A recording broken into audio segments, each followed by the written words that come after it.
Now I can.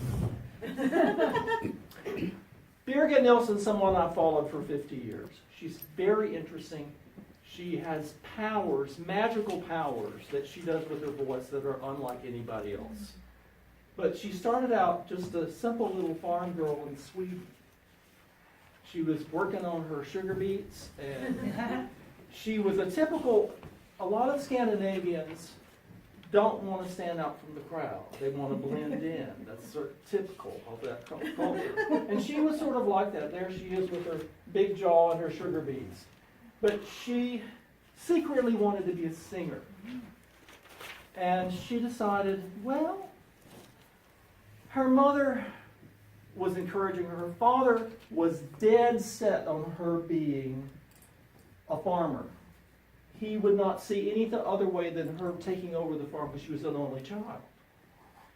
But the mother had got an inheritance, and she gave her the inheritance to go to school. She had to milk 10 cows before she went for her first audition. And she got in, and she got into the Royal Academy of Sweden of Opera. Notice this, Nilsson always had fabulous gowns. And later on in her career, she had jewelry to rival Elizabeth Taylor.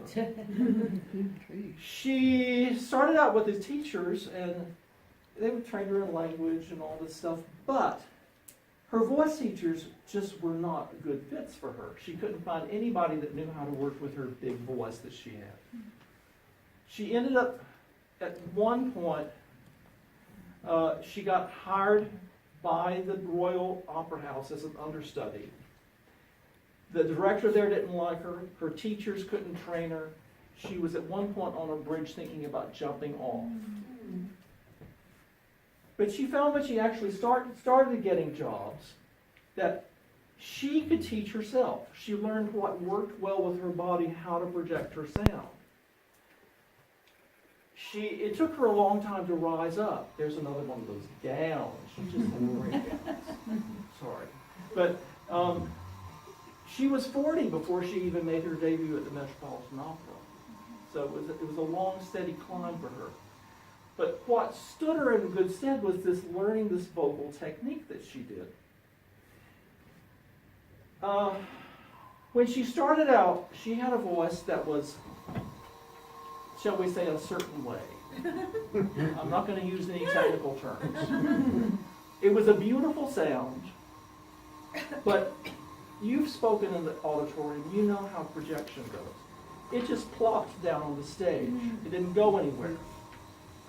So she learned how to focus it. And she had unusual resonating chambers in her face. She had really big ones. And she put all the sound up here in the mask. My sister had the similar technique as a singer. She said after a performance, her face would hurt. And you would often not even hear the sound in your ears. Like when you were singing, you'll hear yourself. It's just out there. So she developed this very unique sound. And one of the things that's interesting about her is a lot of singers who get a sound as big as she got would be like a dump truck going up I-90. You know, the revs were just all the way.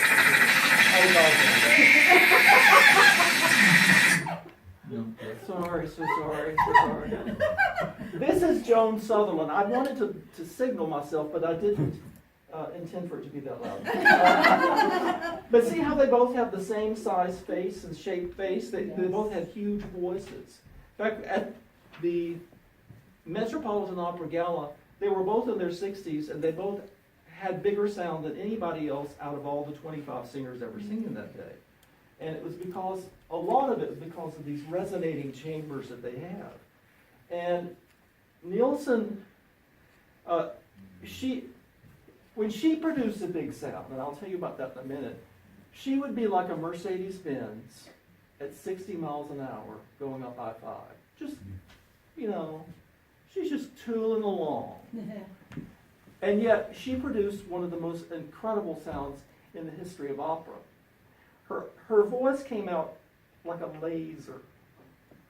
And it recorded funny, because if you had a microphone that was right here, it would get this sound. But the sound out there is totally different. I'll tell you about that in a minute. A mic like this, or I'm going to show a clip in a little bit where it's recorded from like the stage. Even so, you're only getting this sound. But when you get out in the house, her sound changed. She used the actual 5,000 seat house as a resonating chamber of her head. And so the sound got bigger and bigger. And remember I said that there was an initial sound that she had that was very beautiful, but that just sort of plopped. Well, that plopping, beautiful sound actually came back into the voice about 20 rows out. And so people who heard her live said she sounded completely different than she sounded if she was on a recording. And I am going to play a couple of recordings of this so you can compare coming up. Now, how loud was her voice? There are tales that it could be heard through the 6-foot thick brick wall of the Metropolitan Opera House. She sang at the 20,000 seat Roman amphitheater in Italy. It's very famous. And they could hear her back in the neighborhoods, and they thought that there was a fire coming. There was this lovely lady like you sitting in the audience in Istanbul, and her turquoise earring cracked with one of her hugs. And she shattered church windows. So you had to be careful around her. And they said that most people, when this is her when she's a little bit older, she's a little bit heavier than, but I mean, look at her. You can tell that's going to hurt you. But people who had never heard her, whenever they heard her for the first time, they were just startled. Wow. So this is her as Salome. I love that. Those are feathers. Isn't that hot? I love that outfit. She's so evil. She asks for the head of John the Baptist on a platter. And she has to dance with 7 veils. She said that there are singers that do Salome that are singers, and there's singers that are dancers. She said she was a singer. But anyway, I'm going to play a clip for you. And this is from Tosca. And all you need to know is that she is singing this. Lord, I have been good to the people begging money in the streets. I have been kind to dogs and children. Why is this happening to me? So that's what she's singing about. And you'll notice the gorgeous gown. And I'm going to have Leah pop it up. The third one down, yeah.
Yet again, a beautiful gown. And you notice how the high notes is just sort of like a zing, just like a laser. Now, the next thing I'm going to play for you is recorded from way back in the house. This is Wagner. So Wagner is she's a 125-member orchestra. I want you to listen to how much bigger her voice is than the orchestra. And I want you to see if you can hear a difference in the way her voice, the basic voice, sounded recorded live as opposed to what I just played for you. So let's click to the next thing.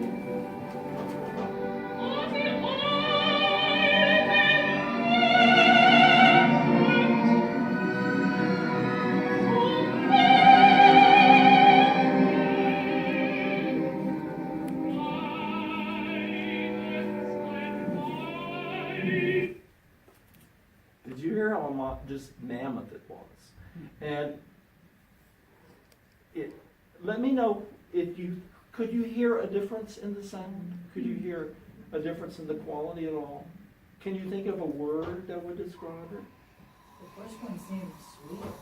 Huh? The first one seemed sweeter. That's much sweeter, yeah. Well, she was singing the sweeter stuff. Well, true. Yeah. True, yeah. So the second was incredibly powerful. Yeah. Diaphragm, throat, resonation. Yeah, but that's what she would sound like in the house. Now, the last little clip In the shower. is just a short little thing. This is her being interviewed talking about singing Wagner, which she was just So singing. take one step to the microphone.